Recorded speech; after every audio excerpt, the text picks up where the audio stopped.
rest and vacation day, so we will all wish her the best. And I am here. I'm going to kind of handle it on my own today, so we'll see how it goes. I think it's going to be fun. We have a really exciting show today, so let me go ahead and I'm going to share my screen. Now, the way this works, if you've joined the XR Pub Crawl before, we start off with a little intro with some news and announcements. We head into our vendor spotlight, and then we've got the crawl portion where we get hands-on. And so we have a little bit of a change of plans today, and I talk really fast, so stop me, please. Show notes are in the show notes are in chat. So everything I talk about, I've put it in chat. All the links are there. So please use chat. There's also opportunities, obviously, to converse and engage in chat. So make use of it. All I see in chat right now, Lisa, is we'll get started soon. Oh, no. Well, you know what? Yes, you are. Let me go ahead and post it again then for all of us. I posted it before I started this thing, but let me thank you for the call out. I don't want to keeping me honest there, which is lovely. All right, so here we go. I'll post this again, and then we'll just talk about today's agenda. There we go. There we go. Hopefully now everybody. All right. Good. Beautiful. All right. Sharing screen briefly. And again, you guys, if you've been here and you know me, you know that this is very interactive. It's intimate on purpose. I want there to be a dialogue here. So just, you don't need to raise your hand, just unmute and chime right in. And I know most of you do. You have no problem doing that. So just to get chat cooked, one of the key questions that I've been scratching my head about lately are kind of how generative AI is being used in 3D spaces. I know that Roblox and many other, what I'm going to call immersive platforms out there are producing their own generative AI kind of text to 3D prompting tools. I'd love to hear if you have any tools you're using, throw them in chat and let that be our chat discussion. Before I log out, I'll take and copy any tools and tips that you guys put in there, and I can throw it into the show notes when I post this on demand. So feel free to have at it. So let's just dive in. I've got a really, really exciting announcement, everybody. So our next month, as you know, we meet every month. Typically it's virtual like it is today, but next month it's going to be in person. I'm going to do a Portland version of this. I'm hoping that all my immersive media master's students can come, and really this will serve hopefully as a really nice coming together of people that are in that program and local. So, and if you're not local, it's a really good excuse to come to Portland, right? It's going to be November 17th at 4:30 p.m. and it is in partnership with eTribe, and Spencer Lindsay is co-sponsoring this, and I'm so thrilled to have him on board as a partner. So we are going to be bringing together his PDXR group and then our XR pub crawlers together for one very magical special event. And what we're doing is I'm bringing in Ian S. Thomas, who is a best-selling author. His agency, Sounds Fun, was co-founded by an AI person called Ghost. He has been on the cutting edge of AI now for years and years, and I'm so thrilled to have him presenting an AI creativity workshop specifically for marketing and communications professionals. So this is a not to be missed event. Okay, it's going to be really sexy and really, really fun. Now, the way I know Ian, I went to an Omega Institute. If you guys are familiar with the Omega Institute out in New York, upstate New York, he was doing it was like a 3-day creativity workshop, and that's how I met Ian, and boy, he blew me away. And if you like any of the stuff I've been producing, it pretty much all originated with him. So I couldn't be more happy to have him coming and to be here in person to walk us through some of his creativity exercises. Spencer, in honor of our partnership for this, I would love for you to just chime in and maybe share a little bit about the PDXR group and kind of what that group's all about in case our people here would like to join. Absolutely. John had just asked if the in-person event's going to be live streamed. I think we could probably do that. Let me look into it. I think that's a That's a good idea. So on the notes for that coming up. Maybe PDXR it's a is maybe. something. It's a maybe, John. I really want to get people there in person. So I don't want so there's that. So but maybe I'm not gonna put the kibosh on it. It'll be invite only if you don't live in Portland. Yeah, only if you don't live in Portland, then you get and it's going to be a very special link. Yes, but sorry to interrupt, Spencer. So PDXR is something that we came up with about 6 months ago. We've been doing it. We get between 10 and 20 people every fourth Friday. But in November, of course, we're going to do third Friday because of the holidays and all that stuff. So, but yeah, it's developers, artists, people who are interested in XR, AR, VR, interactive 3D, drone mapping. Like we go all over the place. We're at the top of a 7-story building right next to the river, so it's got killer views from the decks and stuff. It's a really cool venue to come and hang out and have a beer, a glass of wine, or an beer or a glass of wine, and so we're really stoked to have everybody come and check it out.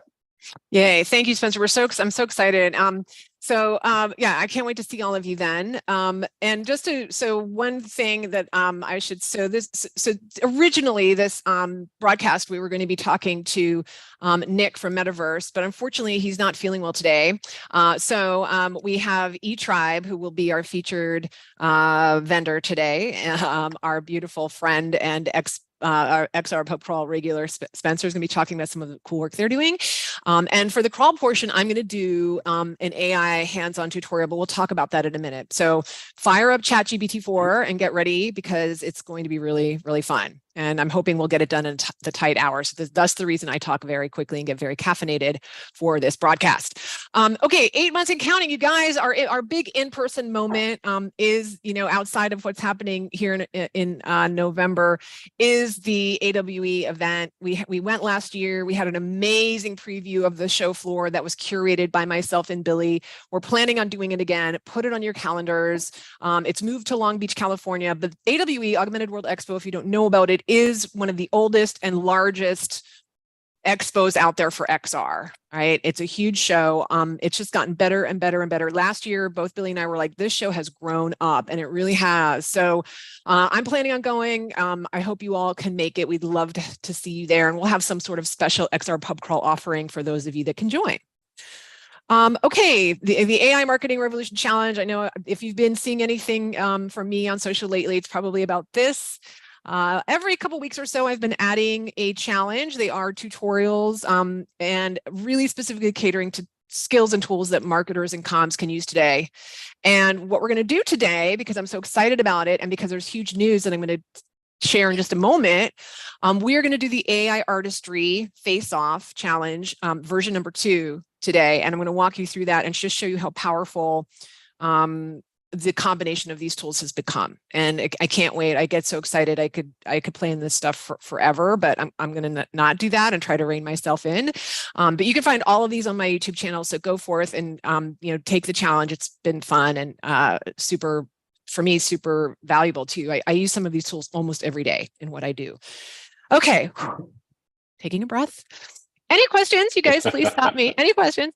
So I just have a few quick news items, and it really is going to tie into why and what we're doing today.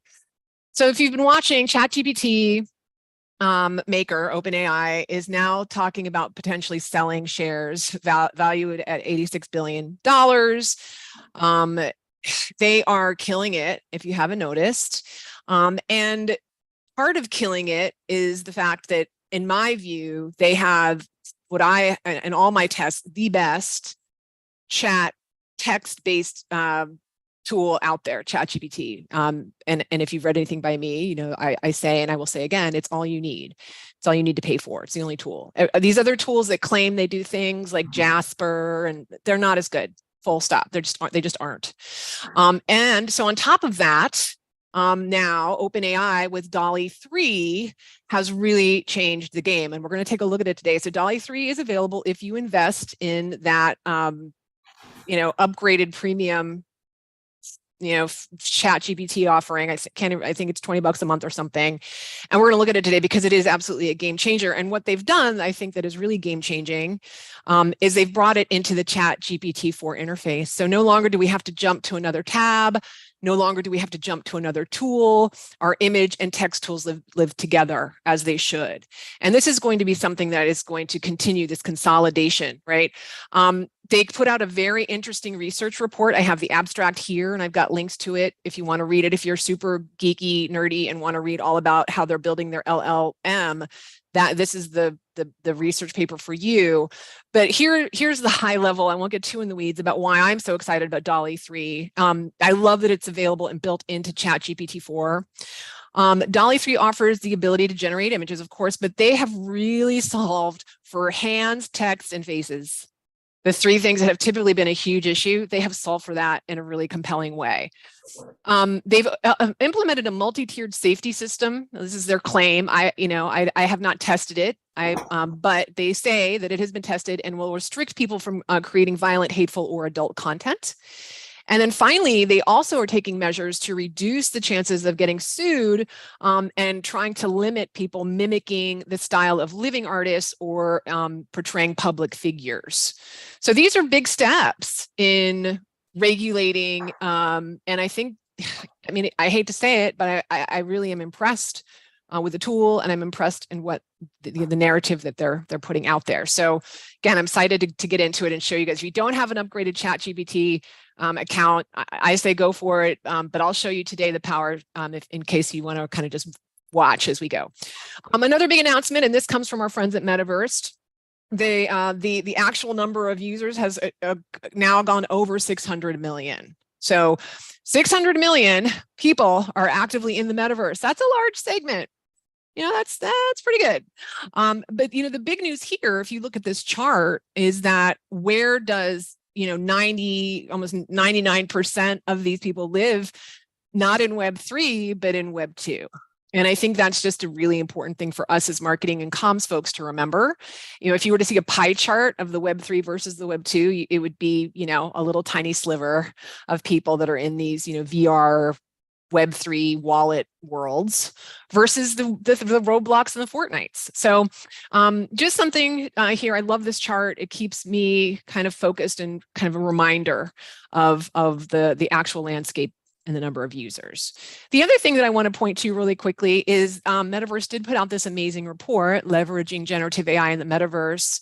The link is there to get it if you want it, but they cover a lot of verticals. So if you are a B2B or interested in kind of more of these kind of B2B silos here, such as FinServe or aviation or commercial real estate, they really do a great job covering the value that generative AI is bringing to those types of industries in the metaverse specifically. So I recommend going and getting it and taking a look at it. It's quite good. And as I said, we will have Nick back at a future pub crawl when he's feeling better to talk us through all of that great research that he's doing. But today, that's it. That's all. That's that. We're making good time here. We're going to toss it over to Spencer Lindsay. Now, Spencer Lindsay has been coming to the pub crawl since the beginning. We've been doing this broadcast for well over a year. I think he was at probably our first one. And I'm so thrilled that we get to feature his work today. So Spencer, let's kick things off by you just maybe giving a very quick intro of how you've got started. And I will say that Spencer, if you guys, some of you know, created the Matthew Knight Arena AR app that I demo in my classes. So if you've experienced that app in any way, he was the one who built it. And so it's a great claim to fame to have with this group, Spencer. And I'll turn it over to you to give a brief intro and tell us a little bit about your work and eTribe. Okay. All right. I want to just real quick make sure that we're talking about the same thing. We did the Night Campus. Oh, yes, that's what I'm saying. Yes, yeah, Night Campus. Not the arena. Not the arena. Yes, thank you for correcting me. Somebody else did the arena. Yes, thank you. It's the yes, it is the campus. I don't want to take any kind of credit. No, we can just take a credit for it all, Spencer. We just just can say you built the thing. But thank you for that. That's right. Thanks, Lisa. I appreciate having me on here. So eTribe is an interactive agency in Portland. We have been known as a bunch of different things, but currently it's eTribe. It was Lindsay Digital before that. It was eTribe Studio before that. done a lot of work at Apple, Magic Leap, Intel, and doing our own shingle again here. I've got a group of maybe 10 really very highly trained and experienced engineers, audio people, programmers, artists, and we all get together and we make cool projects for our clients. So that's eTribe.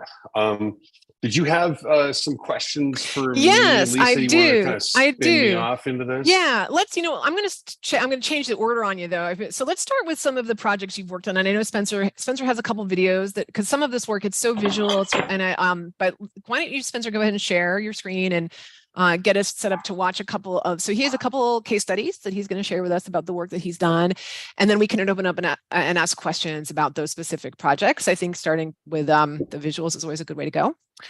So okay. When you are ready, can everybody see my screen? Yes, indeed. Yes, you can. Okay, I'll come back to this in a second, but this is using Midjourney with some of my art, and then adding to the art through Midjourney, which is kind of fun. Wow. So Vimeo. Here we go. So this is a project that we just recently did for the Freshwater Trust. They asked us to bring something into their gala that would allow them to explain what they do to their donors, and hopefully get some more money from their donors. And so this was an augmented reality project that we actually built a table with a picture of the map on top of it, and then they all had iPads and they were able to kind of walk around it. And I'm just going to real quick just play it. How about that?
So I'm really hoping that you guys heard that, right?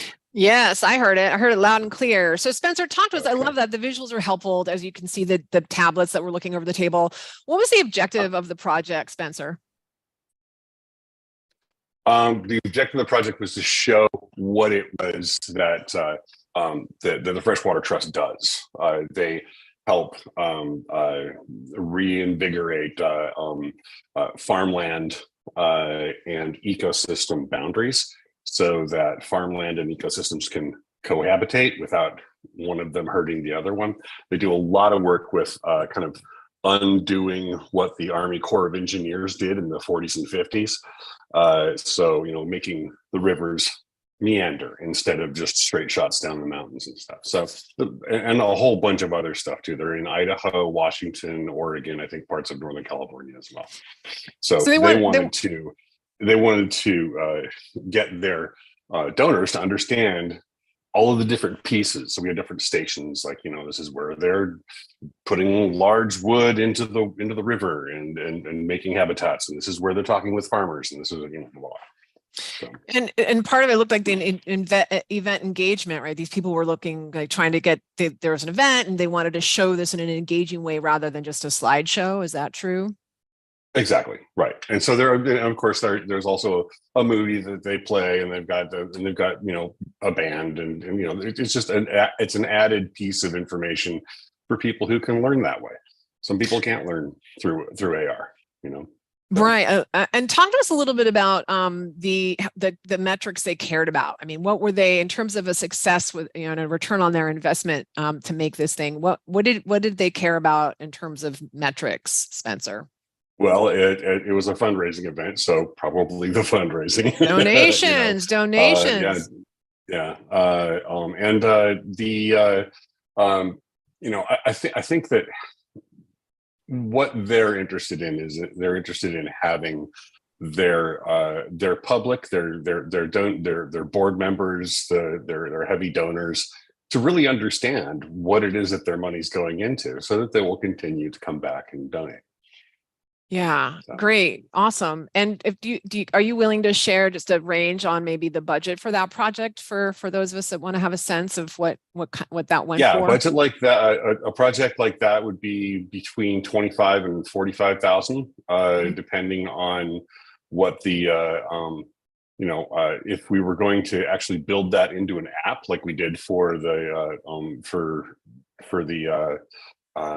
University of Oregon, then be a little bit more, because we're kind of hassling with the whole app store and all of that stuff. But somewhere in that range. That's great. Awesome. Thank you. Any questions, you guys? Please ask questions. Kat, I love it. Yay. So Kat. Hi. So I'm wondering, what is kind of the timeline? How long would making a project like that take? And then how many people, like what is your team size to produce something like that? Okay, so for that one, that was Paul and I, and I think one other, we had an audio engineer on that as well. So I would say that was 3 people, which is super small compared to the projects that we work on now. Usually, like if I was going to do that again, I'd probably put about 5 people on it. And then the timeline really depends on, the very fastest that we could turn something like that around would probably be about 2 months. I would prefer to do something like that with iterations and be able to kind of like fail fast is one of the things I like to do. Like, how about this? No, okay, great. We don't have to go that direction. There's the next thing. So you fail fast. If we can do that 4 or 5 times without spending too much effort and really get to the place where the client is like, yes, this is what I was thinking, So yeah, I would say 4 months would be perfect for a project like that. 3 months is kind of like, okay. 2 months would be us, doing the cartoon, That's tight. Speed thing. One of the things that I ask all of my clients, I ask them these 3 questions, and I think Lisa's heard me say these before. And the 3 questions are, what are you trying to accomplish? Is the first one. Not what do you want us to do, but what's your end goal here? What are you trying to accomplish? And I kind of asked Lisa one of those questions this morning, like, what are you trying to accomplish? You've come to us, we're professionals, we're good at it. What are you trying to accomplish? The next one is, who is the arbiter of taste? And that's a really important one, because if it's a committee, then can we have one person that the committee reports to that can tell us who is the arbiter of taste? And then the third one, of course, is, what is your budget? Because we just don't do the throw darts at a budget wall and, well, how much is it going to be? Like, well, I don't know. What do you want us, like, we have to figure it out. So yeah. What are you trying to accomplish? Who's the arbiter of taste? What is your budget? Those 3 questions, if I can answer those, then we're golden. Like I can know yes or no, whether or not this is going to work. I love that, Spencer. Great question, Kat. Were there any follow-ups? Any other questions on that project?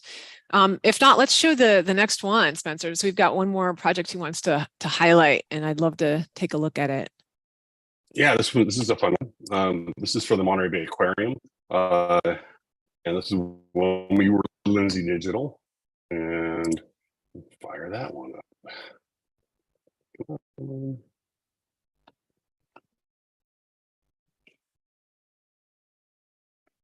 Oh, we're not seeing. Am I supposed to? I don't see your screen, Spencer. Sorry. Oops, that's right. I needed to share. I forgot. I stopped sharing.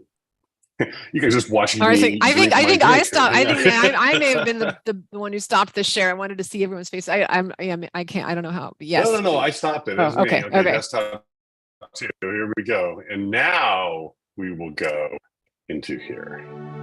The Monterey Bay Aquarium Plankton project was one of the most exciting things we've done so far here at Lindsay Digital. It's a round, 7-foot, rear-projected multi-touch wall with real-time 3D plankton swimming in its surface visitors can interact with. It's a little like a science fiction movie. It's really cool.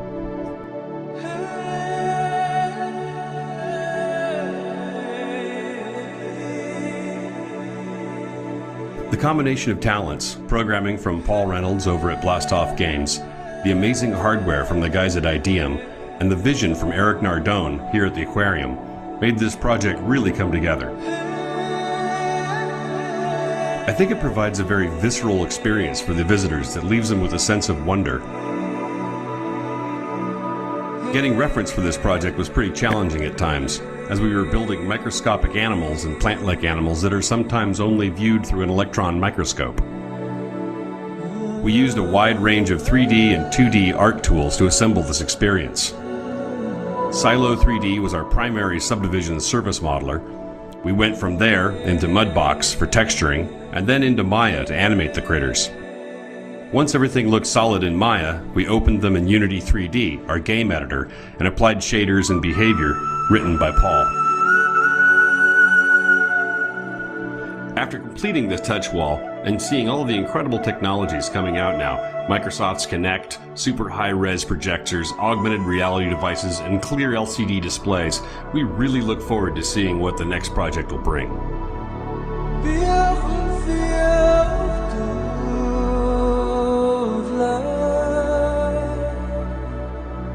Yeah. Wow. That is super cool. That is an amazing project. I love that. Like, it's beautiful, it's educational, it's interactive. It's like every, kid's dream to go to a museum and be able to do something like that, Spencer. So talk to us about kind of again, it sounds like what do you think was the secret behind that project working? What was the secret sauce there? My personal connection with the client was very helpful. My dad is a marine biologist, Wow. and I was a volunteer there at the Monterey Bay Aquarium for about 8 years. And so I had a huge love for the plankton lab and for all the critters in the Monterey Bay. So I think that level of excitement from me, and then also from Paul, who I was working with, we'd both just come from games. So I was at Rockstar and he was at Sony, and we both come, from these games that were, they were okay. Mine was a driver, and his was like a backyard based basketball game, but they weren't like really, they weren't ours. They were somebody else's, and so this was ours. And so it was very fun to work on it. So I think that the excitement of working on it really made that thing work well. Also, who doesn't want to work on plankton? It's so cool, that stuff. It's so beautiful. Yeah. Any questions from anyone? Please feel free. Same as before. Time frame from concept to completion, and just a ballpark budget. I know some of that, it seems like that's from a couple of years ago, right? It's not. Yeah, it's 2 years ago. Yeah, 2 years ago. So the technology continues to evolve. So just insight, because it's a cool project. Yeah. Completion, like beginning to end, that project was, I think, well, if I was going to bid that again, I think that project would probably be with the hardware and all of the considerations of putting it into the aquarium or into a museum and having to work back and forth with maintenance and with the exhibits departments and stuff like that. That's a 5-month project. I would say maybe a little bit more, depending on what happens, or a little bit less, just plus or minus a month, 5-month project. As far as the price on that project, I would say that is depending on, again, how much input we are given, about like how many times we cycle over content, over interactivity, how involved is the client. If the client is involved, and knows what they're doing, then it can be a lot less. If the client is really involved and is not very familiar with the process of building an interactive 3D experience like this, then it can be more expensive. I try to budget. So here's how I do it. I'm kind of going around the price on this one You are. because that project was about $300,000. That's that more aligned project with the numbers I'm used to, Spencer. That project could be between $275,000 and $600,000, depending on what we're doing. So one of the things that I do when I bid a project is I just make a mind map and I lay down every single thing that's going to happen in order to put those pixels on the screen and make it work correctly. And so it takes me a week to do research and figure out all of the things that need to happen, not how much they cost, just the things. And then I put that into a spreadsheet and I go through another 4 or 5 days, and each one of those things gets an hour. And then I have an hourly rate for programmers, for hourly rate for artists. Actually, at eTribe, everyone gets paid the same amount. So everyone starts at $100 an hour and goes up from there, depending on what they do. Awesome, guys. I want to be mindful of time. So I think we're going to have to transition here in a moment. So these are all amazing questions, and we can keep continuing to have this conversation as we start thinking about, and as just as a transition question, Spencer, do you want to share how you are integrating AI into maybe some of the work that you're doing? And that might be a nice jumping off point for our AI Artistry Challenge. And I went ahead and put the links and prompts, you guys, into chat. So while Spencer is answering this question, maybe go ahead and jump into ChatGPT and get ready to roll up your sleeves and learn about DALL-E 3 and all the amazing things you can do with it. Okay. But go ahead, Spencer. Yeah. So just real quick, these are some things that I from that plankton project. I took some renders of the crab zoea that we had, and I brought it into not DALL-E. I'm using, what am I using? Midjourney. Midjourney. Thank you very much. And so I put that into Midjourney and just used that as the base, and then I started talking on top of it. I think I could show you a whole bunch of different things that that we've done with. Let me try this here. Come on. How come that's not? I have other stuff here. There's the Winter Lights Festival. There's that stuff. Here we go. Okay, so the Winter Lights Festival is this thing that happens in Portland, and it's a bunch of interactive 3D experiences. It's really cool. It's all outdoors, and it's in February, and you should come. And you might be able to see this thing because I think we're going to get into it. This is a projection mapping project. And there's a machine vision camera that can tell where the audience is looking. And so what we did with AI is I went into Midjourney and I asked Midjourney, here we go, to give me a news page with a lot of explosions and disaster. And then I asked it to give me, and it gave me a bunch of these things, right? So I got all those horrible new explosions, disaster, it's terrible. Then I said news page with stories of nature and children, pictures of blue skies and fluffy clouds.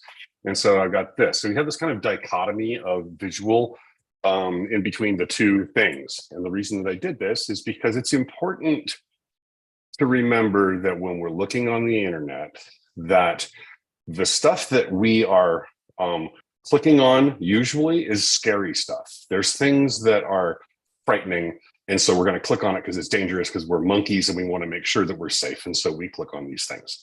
And this is a trick that has worked forever. They say, if it bleeds, it leads, right? So that we've been doing that. You're killing me. You are absolutely killing me. What? Really? See, you and I have gotten into this before, these debates.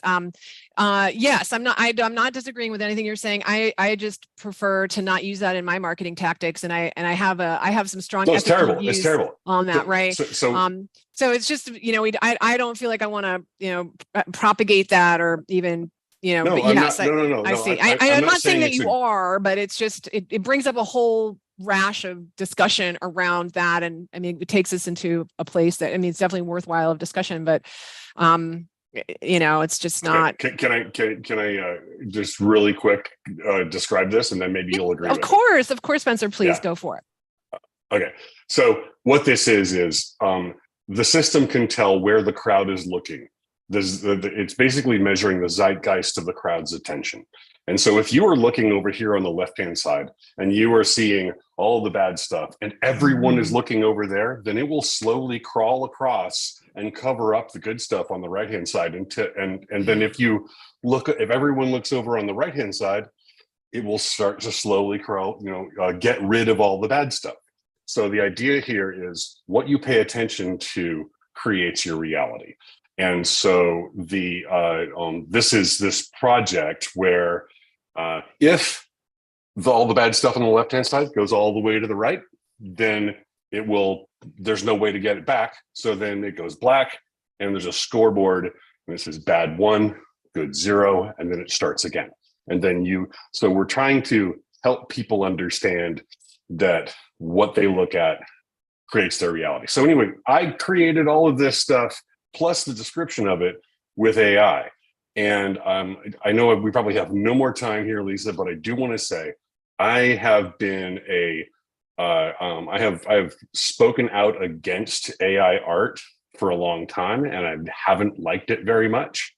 What just happened? Oh, I'm just sharing. Continue speaking. I'm going to go ahead and kind of start sharing, but go for it. Continue your thought. Okay. Yes. However, client of mine just came to me the other day with a fully built out pitch deck that was absolutely gorgeous with renderings and really great wordsmithing and everything. And he did it all in AI. And my first response was, God, that kind of pisses me off. He could have used me for that. It would have cost him $50,000 to have us do it for him. And he did it for free. Correct. And then he went and he got funding, and now he has money to hire us. So there's a good thing from an artist's, an interactive 3D group like us. It's actually okay for our clients to go out there and to use this stuff in order to get the funding, but there's no way that they can do what we do with their AI art. It's good for a pitch. It's good for getting an idea. Awesome. So let's dig in, guys. This is the crawl portion. Thank you, Spencer, for all of that. And you feel free to chime in as we go. But here's what we're doing. So and we've got 20 tight minutes to do it. Okay. We're going to take some prompts and we're going to go in and test these tools. As I said, ChatGPT 4 is all you need. DALL-E 3, as you can see here on the right, is now integrated in beta into that platform. We're also going to look at Adobe Firefly and Midjourney and StarryAI if we have time. I don't know if we're going to have time for that. The first step, though, if you haven't already, as part of this, to set up your customer companion.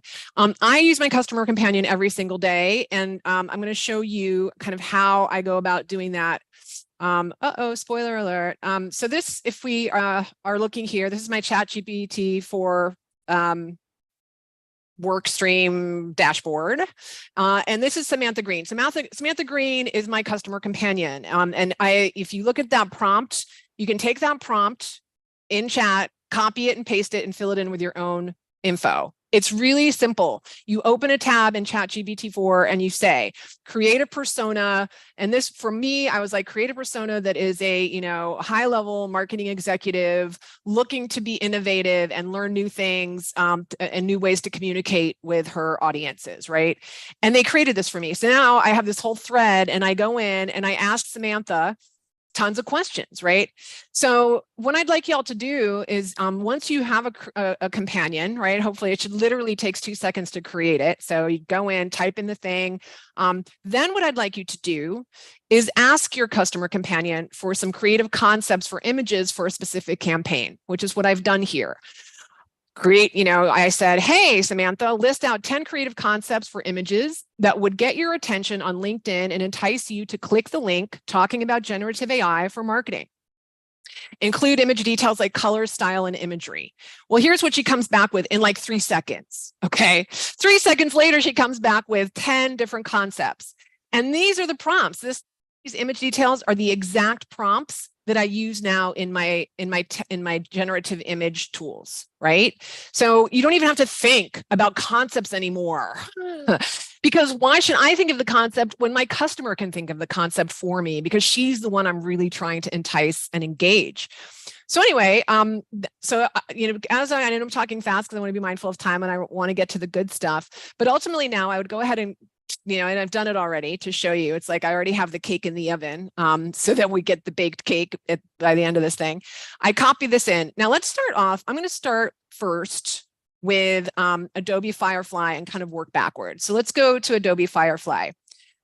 This is the prompt that I chose to use. Keep in mind it is the exact same prompt that I am using across all of these tools. The reason and this is the output, guys. And so create an image of an abstract representation of AI algorithms with marketing icons and symbols intertwined. This is what Samantha told me she would be interested in seeing. Okay. This is Adobe Firefly. And the reason we're even looking at Adobe Firefly is because they have promised their customers to cover any legal fees or costs or expenses that they might generate from lawsuits. They are willing to protect their customers because they know that enterprises will not use these tools if they're at risk for being sued. Microsoft has also stepped forward and done the same thing. So, if I think about doing work for an Intel, they're going to force me to use a tool like this. They're not going to let me use an open tool. So it's good to know what comes out of it. But, the results are, you can be the judge. I would say mediocre, frankly. There's some weird discrepancies here. I would not use any of these.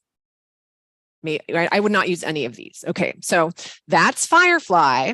I want to go ahead and show you now what has been in the past my favorite image tool, which is Midjourney, which Spencer was chatting about. They operate on Discord, and you have the Midjourney Discord channel, which you can go to. I've created my own server that just has my own images. Now, today is that I think this damn tool is getting too smart, because here's the deal. So I took that same exact prompt that I used here, and I put it in 2 places in Midjourney. I put it in my private Midjourney Discord that I created, and I can give you guys a tutorial on that if you want. And I also put it in the open general Midjourney Discord that's not specific to me. The results were very different, okay? This is the result, everybody. Same prompt as I put into Firefly on my private server. Now, it's so creepy. You guys, it's so creepy. It's like somehow this tool knows that I'm a dark-haired lady who wants these images of this is what it's giving me. And nowhere in the prompt did I mention that I wanted a human in the picture, you guys, nowhere in the prompt. It is learning as I'm going, and this is what it's giving me, right? If we look at this, now this is what I get when I'm in the Midjourney open Discord channel, not my private server. You can see how different it is. It still has some people in there, which is interesting, but at least it's not, shockingly like the same woman who kind of looks like me when I was 20 or whatever, right? But if you look at these a little more closely, they're beautiful images, right? There's no doubt. If you compare this output, to the Adobe Firefly output, and I'm, hopefully you guys are all, feel free to come along with me on this journey and see what you're outputting, but really different, right? So Midjourney so far is the winner in my brain. And in the tutorial that I did, Midjourney was the winner, but everything has changed, you guys, everything has changed. And that's because of DALL-E 3. So let's take a look at DALL-E 3 since I'm so excited about it. So here's what I've done.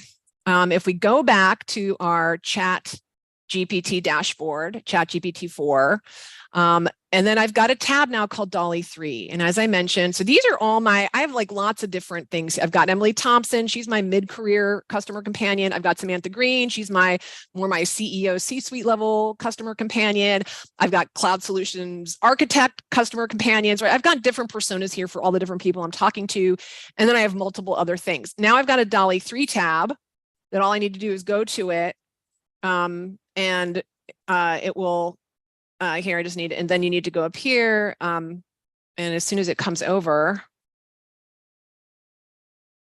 it will show us the images. It's taking a second. It's taking a hot second. So when you set this up, and if you guys have any issues setting things up, please let me know. Like, just unmute if you're going along and like, wait a minute, this isn't working for me. Just let me know. But I'll do a new chat just to kind of show you here. We'll do a real-time test. So I go here, ChatGPT 4. I scroll down, I make sure that the DALL-E 3 thing is checked, and it is, right? And then I'll go down here and I'm going to go ahead and just copy and paste the exact same prompt in and just watch what happens. This is so fascinating to me. So here we go. I'll copy it in. There it is, and we'll push. So this is our unpredictable real-time test that we are doing. DALL-E 3 is creating the images. So let's see what it comes back with. Do, do, do, do. Do, do. The suspenseful music playing now.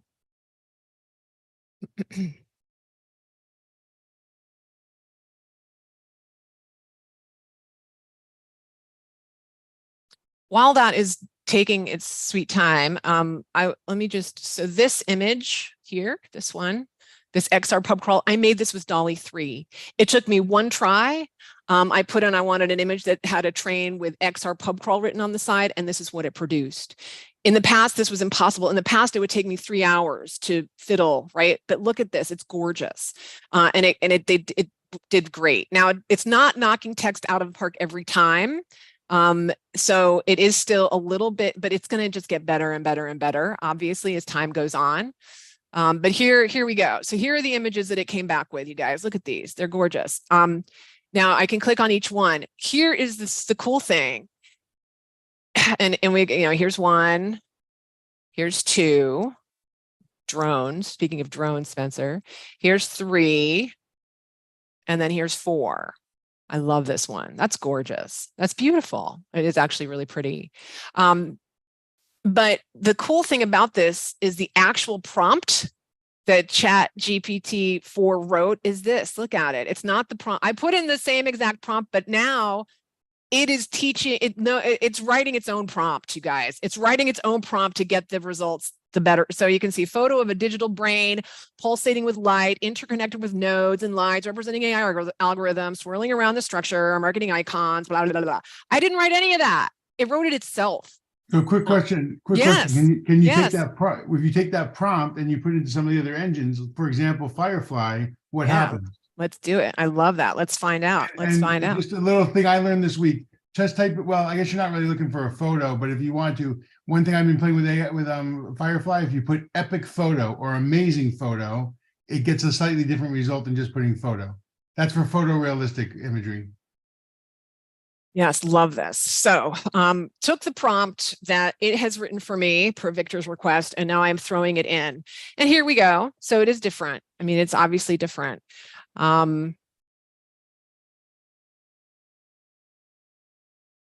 And, to Spencer's point, who's the arbiter of taste? The art is subjective. We all might have a very different opinion about which of these we prefer. But what I do know is that I probably would never have, I should say never say never, but it may have taken me hours of trying and fiddling to come up with this prompt that it wrote itself in 2 seconds to give me what I really wanted. I mean, it is, and it's just going to get you guys better and better and better and better. The fact that it handles faces, hands, and text in a way that other tools cannot is already kind of putting them head and shoulders above everybody else.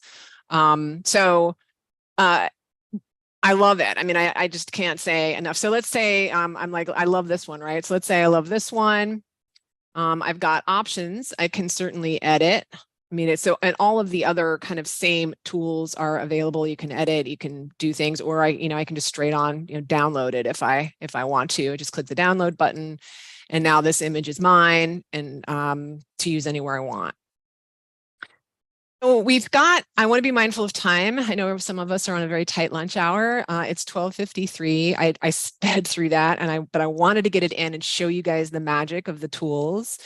any question, questions, we can open it up, anything that you want to see, any questions that you have.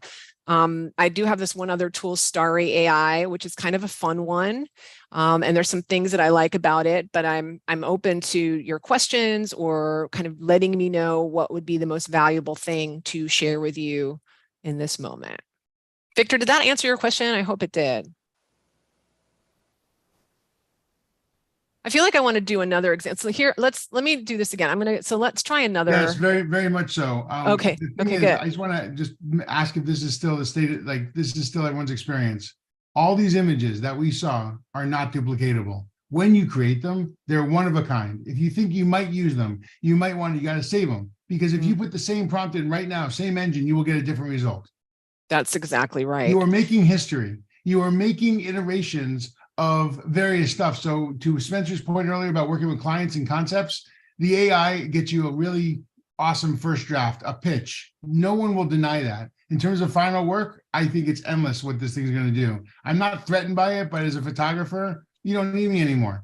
I'm doing a project for a client getting Portuguese water dogs to form in all these different scenes. I'm a little hesitant to share the link with everybody right now, only because it's not my, it's not my project, but unbelievable. These tools that you're talking about, every prompt makes the next version even better. Yes, and I love.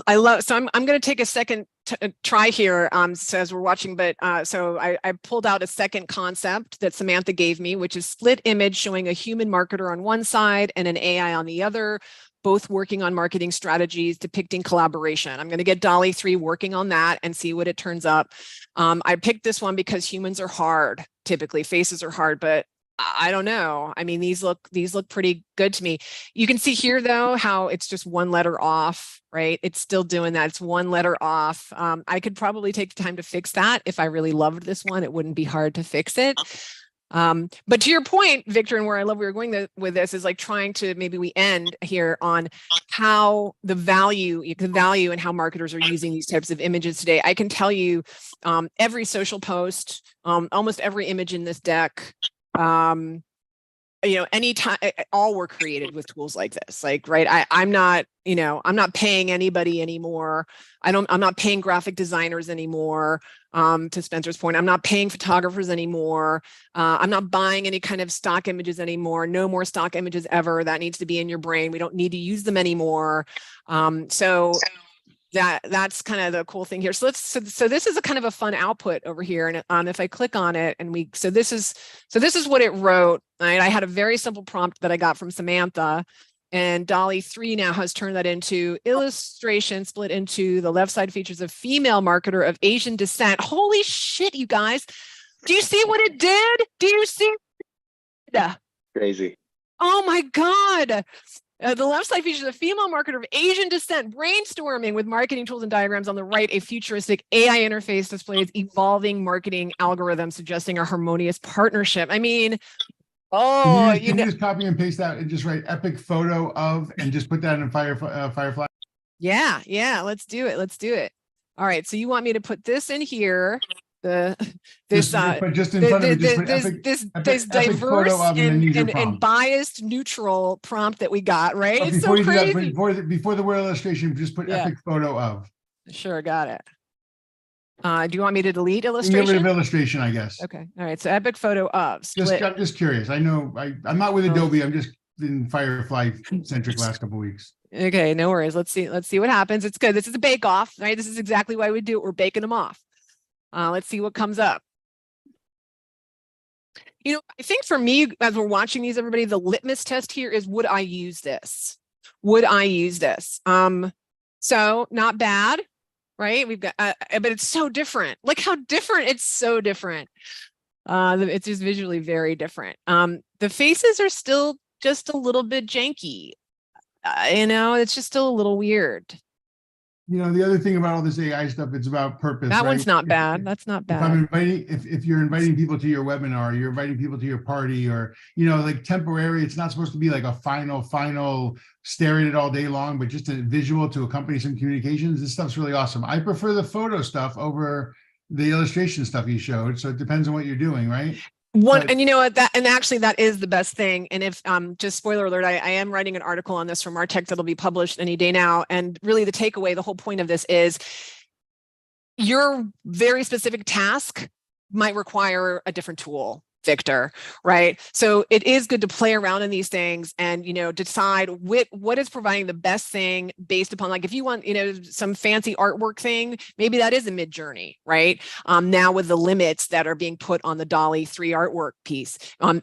So yes, like, I think at this point still getting familiar with these tools, all of them, to your point, and understanding what it's going to only help you get what you want quicker than if you're having to like guess and try. That's why I think this artistry, face-off is so powerful, because it's arming us with knowledge around, okay, like right now, because at the end of the day, these are large learning models, these models, which are totally different based upon what they're trained on. And of course, you're going to get these different results, not even, different results every time, even in the same tool, to your point, Victor, but that's great. Lisa, can I point question. one thing out real quick? Yes. Yeah, a question. Let's let Eric ask his question for Spencer. Eric, go for it, and then we'll let Spencer point out something. Go ahead. Question. Thanks, appreciate it. Yeah. Yeah. So comment and then a question. Comment one: we've been using Midjourney for mood boards for client-facing stuff and spitting it out in a matter of minutes rather than days, which is super, super fun and easy to use. So going back to your ChatGPT tab, if you would. I just signed up. I just paid for it like a week ago.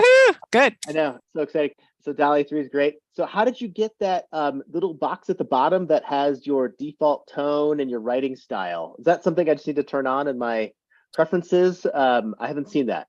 That's a great question. So it's a tool called AI PRM, and it's this. You added. Okay. Yes. Cool. Yes. Okay. Fun. So yeah, it's a great tool, AI PRM. I have an XR pub crawl group for everyone where I have some pre-baked prompts for you, but that's the tool. That also costs money, Eric. It's not free. I obviously have premium here. But the cool thing about AI PRM is that it allows you to set up teams. So for example, you're an Intel, you want to put guardrails on the types of tools or the types of prompts, or you want to, types of branding, all that stuff that your team uses. You can create these private teams and supply the prompts that you want them to use. Yeah, gotcha. Cool. Thank you. Yeah. Oh, you're so welcome. That was an awesome question. And Spencer, I'm sorry, go for it. I know you wanted to have some input here too. You're on. I forgot what I was going to say. It was really important. Okay. Thanks so much for having me on. This has been great. Leave a little room in there for artists, because I remember what I was going to say. In the 90s, Photoshop came out with the lens flare. And everyone put a lens flare on their photos, on their pictures, on their 3D renders. There's the lens flare. It was everywhere. This is the same thing to artists and to the public. Those discrepancies that you're mentioning, Lisa, those things are people can tell. Even though, sometimes be like, oh, I can't tell whether it's AI or not. It's like, after a while, everyone's starting to get used to what AI looks like. Look at this. This is the perfect example. How many of these have we seen? I was just like, really? Like, it's okay to use this image with all the messed up faces? Like, really? On the cover of your report? I mean, look at this, you guys. I'm sorry. We are better than this. Right. So what I'm saying is we are better than this. Just saying. Right. I mean, it's like scary. It's bad. It's really bad. Yeah, totally. Sorry, Spencer, to your point. Yes, we've all seen this, right? I've been appalled at where I've been seeing these come up. It's like, Jesus Christ. I think also the appalling thing is that people who all props to the marketing teams and everything, but people who are not trained in art can write something and not come up with an artistic piece. That's all I'm saying. Yeah. Anyway, I'm really looking forward to seeing whoever I can at the thing. Yeah. Thank you so much for having me, Lisa. You're welcome. And the AI creativity workshop that Ian will be running is going to be a much more higher level than this. This was very, hands-on tutorial. He'll be kind of really getting us thinking about creative ways that we can bring it into our kind of our creative thinking and concepting. So thanks you all for being here. If any questions, I have a few minutes. I know Spencer has to bounce, but wonderful. I'll send out the on-demand recording, everybody, and we'll have that in case you want or need it. So thank you. So grateful to have you all here. Yeah, thank you for setting it up. Sam, so good to see you. Did you say you have a couple minutes now for a question? I do. Yeah, sure. Let's do it. I do. My question is, I feel like I am a little toddler in diapers with all this AI stuff. And what is, so I just upgraded the ChatGPT.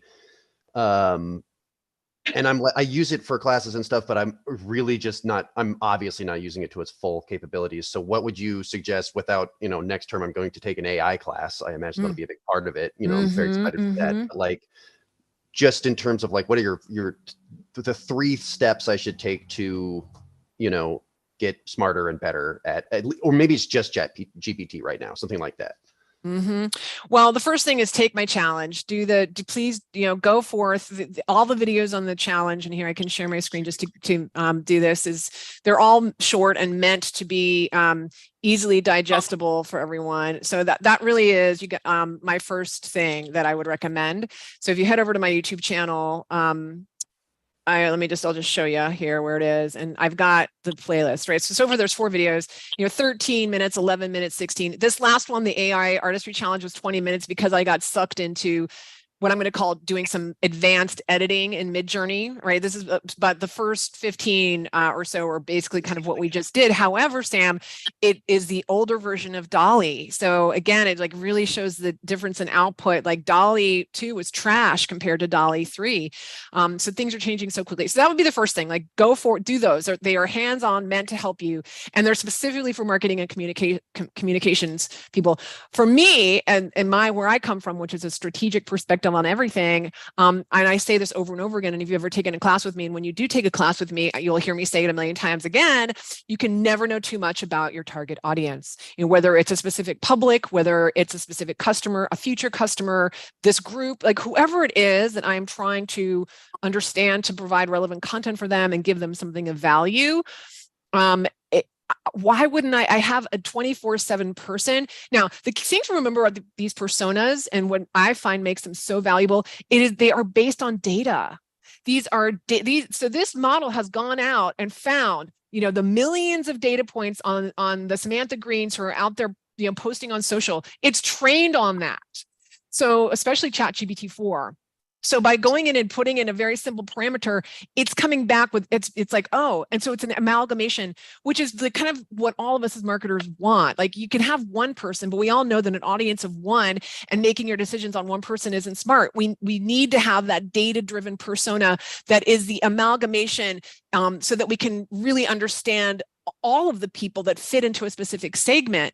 So from my view, this is one of the most powerful things right now that we have as marketers are coming up with these constant customer companions.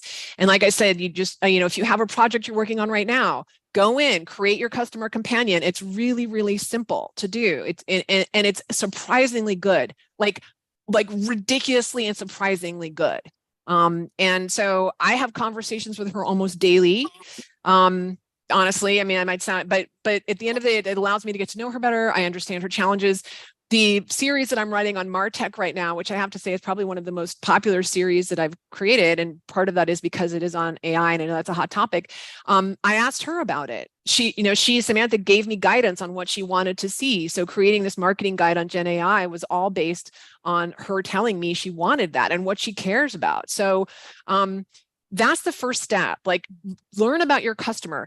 The other beautiful thing about that, Sam, and you've got me on a roll now, is that when you're, think right now, this type of stuff isn't super safe to put customer facing, right? Keeping this would makes a ton of sense, because would we ever create a customer companion and have our actual customer talk with her? No, would not. And so it's trying to, figure out ways that we can use it that's safe for the brand. It's safe, and I think right now internally, this is a really safe way to use it. I mean, do I use it to create social content? Of course I do. And I have Samantha tell me, So you guys, one other final note, those of you that are sticking around, and I really appreciate it, and I'm here for questions, and so the images that you created, hopefully you created some images today, but this process, you can go and watch it again. Save the images that you create from this process, because the next challenge, we're going to actually get our customer companions to assess which image they prefer. Because why should we guess? Let them guess, right? So that's going to be really exciting and fun, and I can't wait to work on that. But that's like the next step of this thing. We're going to take the outputs, or if you wanted to just take 2 images that you didn't create, that's fine too. We're going to I have a tool that will create a very in-depth analysis of that image, and then we send it over to Samantha, and she says, which one she likes better. Not to get ahead of that. That sounds unbelievably fascinating. That's Yay! amazing. Quick Yay! question. Yeah. Is there a method to strip out the metadata of these images so that there's no bias? Like there's the, if you ask ChatGPT 4, are they going to go for DALL-E image preferences over Adobe? Are they going to, over Midjourney? Because these images have a digital record, a digital trail. And although maybe end users or clients don't care, there's a system that knows where these things came from. And I'm just wondering, I love your idea. Have the persona give us some feedback, but how do we just have them look at the image, the image assets without knowing its origin? Yeah, and there's an answer for that. And so the answer is, I have a third-party plugin that just can take any image, Victor, right? So like you take the image, save it on your hard drive, call it something else, like whatever, like, rename it. So you have an image on your hard drive. It can come from anywhere. Right. And the plugin will then take that image, you upload it to the plugin, and it gives you an in-depth text analysis of everything in that image. Does it describe what's in the image? Oh, yeah, paragraphs. I need that plugin. Can you put that? What's that plugin? Paragraphs. Here, I'll just quickly show you. I'm trying to remember. Let me just, I know we're going over, everyone. Thank you so much for being here. I can't wait to see many of you in November if you need to drop. But if you're interested and fascinated by all of this like I am, I will try and attempt to show you the tool. So it is called, Victor, if I go back here to my ChatGPT 4. Oh, image analysis. So here we go. Image analysis. I've got one of my tabs here. Oh, I was asking it for the image analysis tool. See, how did I find the tool? Well, I asked ChatGPT to give me an image analysis tool. All right, and this is what it came back with. And then plugins enabled. So it's this plugin here, this one, which is called Scene Explain. This is it, Victor. So with ChatGPT 4, you can install and turn on plugins. This Scene Explain plugin is the one. And I can give you guys a link. And what Scene Explain does, as I've mentioned, it will take any image and write a detailed text analysis of that image. Is that helpful? Yeah, that's amazing. But that's also like the ingredients for seeing an image you like, and basically building 90% of the prompt. Yeah. I mean, there's so many ways like to you see something this. you like, and you're like, okay, describe this for me. And that's some of the descriptors that we all struggle with, because I want to create something similar or a derivative work with some other elements. But holy moly, that's amazing. Right, exactly. So I put in, analyze this image, and I had the link to the image. I'll show you guys. So this was the link to the image. So you do have to have with this plugin a link to the image. Whoops, and that's gonna. So for, if you're on LinkedIn, you can copy it. Like if you upload an image into WordPress or so. There are multiple, even if you upload, I think the image to Dropbox, it works. So ultimately, that's the only funky thing here is that you do have to have a link, right? An actual URL. But once you have the link to the image and you enter it, then here's what it tells me. Tone, the tone of the image is professional and focused. The individuals are seen deeply engaged in analyzing and discussing. Oh, and I know exactly what image this was too. This image that it's talking about is this one. It's the one that I used here. It's this one. This was the final image that I came up with from Midjourney around the prompt, the AI marketing prompt that Samantha gave me. So this is the image it's talking about, I'm fairly sure. And I went through and tested that. You guys are getting a total sneak peek. Like none of this is supposed to come out yet, but okay, you're asking, so I'm telling you.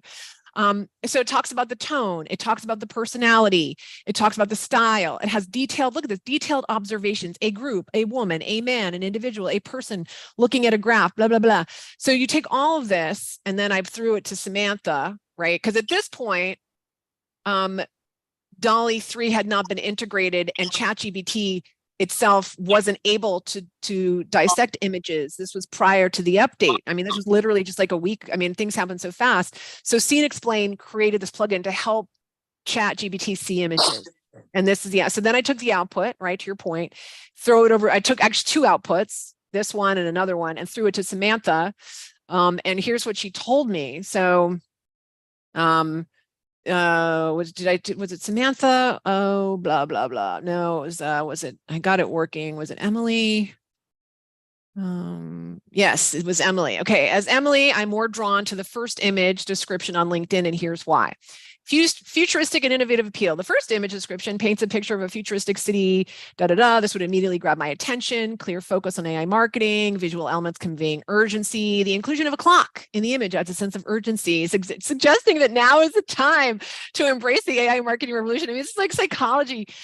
Professional and sleek imagery. The depiction of a woman in a tuxedo and glasses adds a professional and sleek touch to the image. It would appeal to me as a LinkedIn user looking for serious information, informative content. So it's very cool, you guys. The uses of this are limitless, right, Victor? It's limitless. I was like, thanks so much. You're welcome. If you have any more questions, that's amazing, Lisa. Right? Amazing. I mean, these are people. They really are smart, you guys. We've really gotten to a place where these are lifelike. And don't quote me on this, but we're headed to a place where we are going to all have digital companions. We are. We're there already. I was reading an article about, I think it's called Friend AI. I don't know. There's like a whole article on it of like, there's dozens of platforms now that offer actual AI companions that, are 3D chat friends. So if you did you guys see Blade Runner, the new one, that's where we're headed. So fun times. You guys, it's been a pleasure. I could talk about this for hours and hours. It's so fun. I love it that you're sticking around and that you guys are into it. Hit me up. You guys know I'm available. I'm on LinkedIn. I'm everywhere. Just send me questions that you have. Take a look at those videos. I'm always open to feedback if you have input on how I can make the series more valuable. But thank you for being here. And I'm going to stop the thing. We'll stop broadcasting and let you guys go. Awesome. Thank you so much. Thank you.